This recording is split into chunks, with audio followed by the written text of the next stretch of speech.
And guys, nagluto ako ng escabeche. Nakalimutan ko palang i-vlog yung paglagay ko ng mga ingredients. Kasi meron itong yung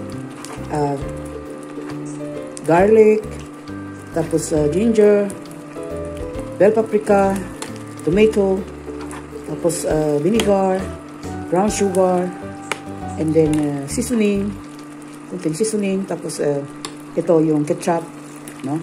Kaya tikman ko na yung okay ba ang lasa. Sarap. Ang sarap-sarap. Yan po. Tapos ang isahog ko dito yung dried fish na galing sa Pilipinas. Wow! Ituhin ko muna siya. Tapos saka ito ilagay. Inuna ko lang ito dahil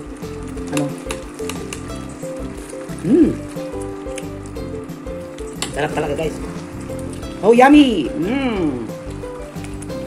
Alright! Hirapan ako dahil isang kamay lang ang gamit ko. Ayan po. Oops! Wow! Wow! So yummy!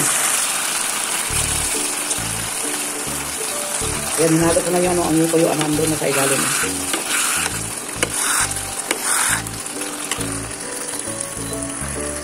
Okay. Okay, later. 2,000 years later. Okay guys, ayan. Done na.